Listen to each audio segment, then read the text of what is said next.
चंगा करता है, तू चंगा करता है, यीशु तू चंगा करता है, तू जीवन देता है, तू जीवन देता है, यीशु तू जीवन देता है।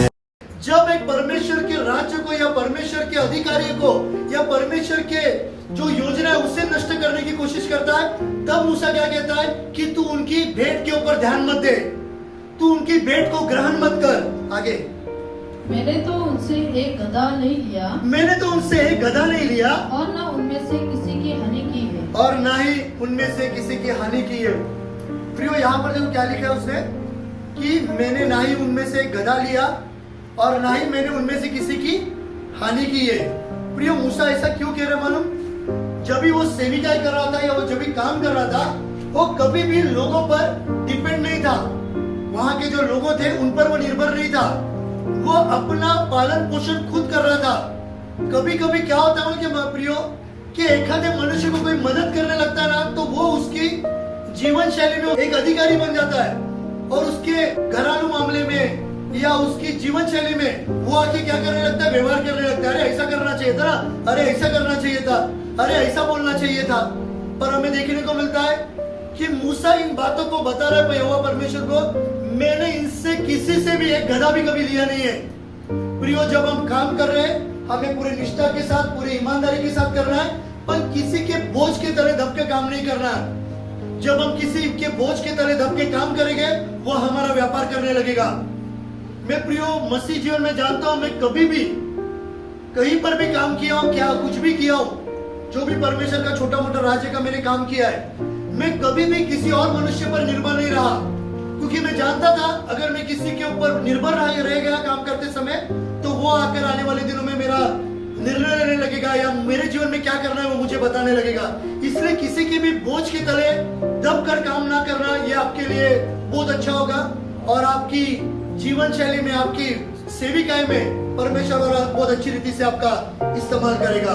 तब मूसा ने कोरस से कहा, कल तू अपनी सारी मंडली को साथ लेकर, तब तू अपनी सारी मंडली को साथ लेकर हारून के साथ यहोवा के सामने हाजिर होना, हारून के साथ यहोवा के सामने हाजिर होना। आगे, और तुम सब अपना अपना दुर्दान लेकर हाँ उनमें धूप देना, हाँ फिर अपना अपना दुर्दान जो सब समेत 250 होंगे हाँ यहोवा के सामने ले जाना, हाँ विशेष करके तू और हारून हाँ। अपना अपना दुर्दान ले जाना। प्रियो, यहाँ पर मूसा बार बार धूपदान के बारे में, धूपदान के बारे में, धूपदान के बारे में वो बार बार क्यों बोल रहा है मालूम? क्योंकि मूसा के पास एक ही विकल्प है। मूसा जानता है कि अपनी भेंट को मैं परमेश्वर के पास लेकर आऊंगा, परमेश्वर निश्चय मेरी भेंट का स्वीकार करने वाला है। इसलिए वो बार बार कह रहा है कि मूसा बार बार कह रहा है कि तू हारून, तू हारून, तू हारून, कोरा और हारून, कोरा और हारून।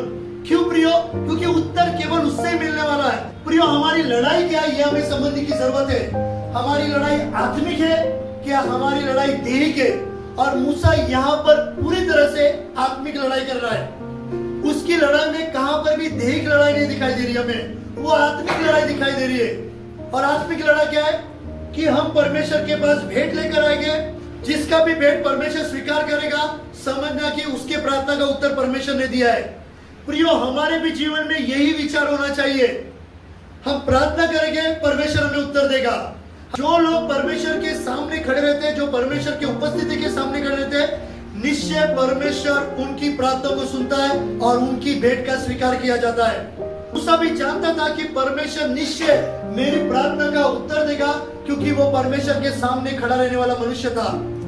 प्रियो, जो लोग परमेश्वर के सामने खड़े रहते हैं वे केवल आध्यात्मिक लड़ाई करते हैं, उनकी लड़ाई में दैहिकता नहीं दिखाई देगी।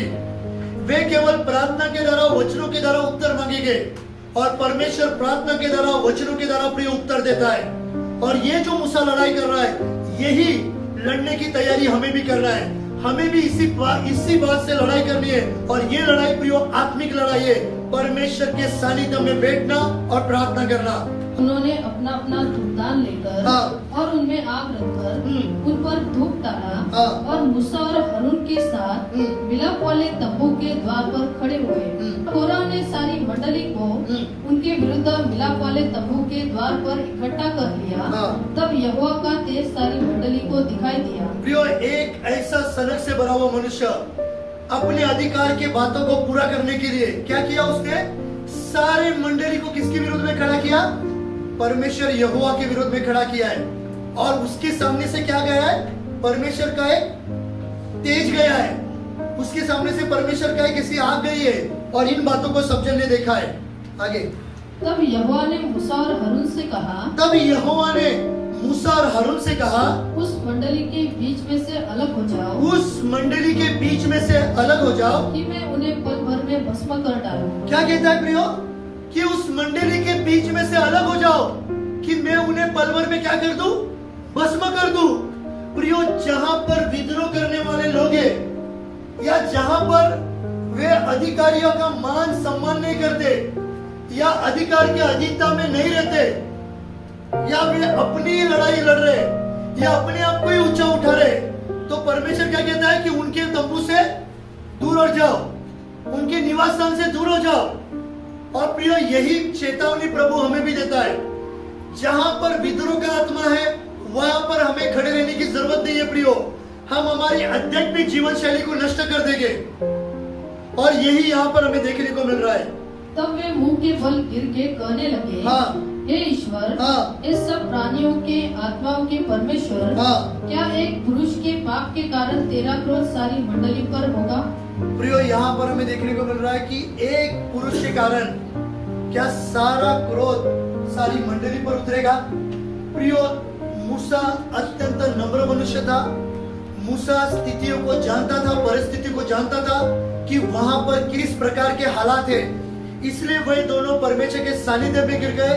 वे प्रार्थना करने लगे और कहने लगे कि प्रभु, एक मनुष्य के कारण क्या तू सारे मंडली का नाश करेगा? यहोवा ने मूसा से कहा, और यहोवा ने मूसा से कहा, मंडली के लोगों से कह कि कोरह और दातान और अबीराम के तंबुओं के आसपास से हट जाओ। प्रियो, एक मनुष्य की प्रार्थना, एक धर्मी मनुष्य की प्रार्थना हमें बचाने में सामर्थ्य है।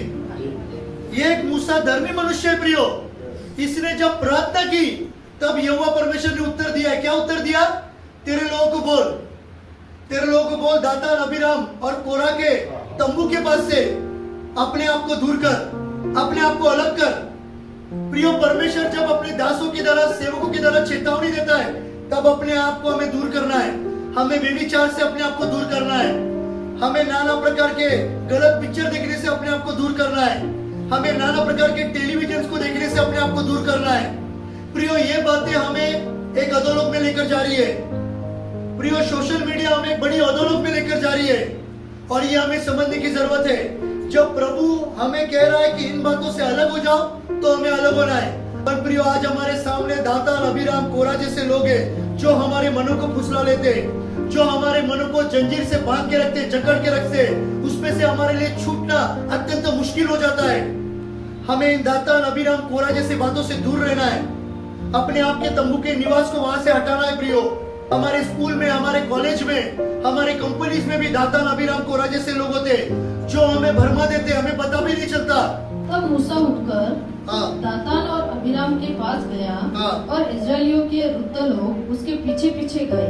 और उसने मंडली के लोगों से कहा, हाँ। तुम उन दुष्ट मनुष्य के डेरों के पास से हट जाओ, हाँ। और उनकी कोई वस्तु न छुओ। हाँ। कहीं ऐसा न हो कि तुम भी उनके सब पापों में फंसकर मिट जाओ। उनके वस्तु छूने के द्वारा हम उनके पापों में सहभागिता हो सकते हैं। हाँ प्रिय, हो सकते हैं। लोग वस्तु के द्वारा, भेंट के द्वारा हमें पाप में ले लेते हैं। हमें उनसे दूर रहना है, उनकी सारी बातों से दूर रहना है।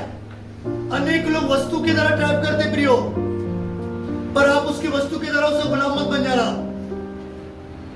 मैं ऐसा नहीं कहता कि उनकी वस्तु को नहीं लेना है, वस्तु को लेना है, पर वो हमारा नेतृत्व नहीं करेगी। वस्तु दिया है तो बोलिए तो दिया है, हम उसका आदर करते हैं, हम उनका सम्मान करते हैं, पर वो हमारे घर का नेतृत्व नहीं करेंगे। यह सुन के वे कोरह, दातान हाँ। और अबीराम के तंबुओं के आसपास से हट गए। हाँ। परंतु दातान और अबीराम हाँ। निकलकर अपनी पत्नियों, बेटों और बाल बच्चों समेत अपने अपने डेरे के द्वार पर खड़े हुए। क्या किया प्रियो इन्होंने? ये सब अपनी टीम आ गई है, अपने अपने डेरे के सामने, अपने अपने तंबू के सामने खड़े हो गए। आगे तब मूसा ने कहा, हाँ। इससे तुम जान लोगे कि हाँ। यहोवा ने मुझे भेजा है हाँ। कि यह सब काम करूं, हाँ। क्योंकि मैंने अपनी इच्छा से कुछ नहीं किया। यहाँ पर एक उप अधिकारी परमेश्वर के अधिकार के बारे में बता रहा है। क्या बता रहा है? एक उप अधिकारी कि ये जो भी कर रहा हूँ मैं मेरे अधिकार से नहीं कर रहा, ये परमेश्वर के अधिकार से कर रहा है, क्योंकि प्रभु ने मुझे करने की आज्ञा दी है। प्रियो, यदि प्रभु आज्ञा देता है, प्रभु बोलने के लिए बोलता है तो बोलना है।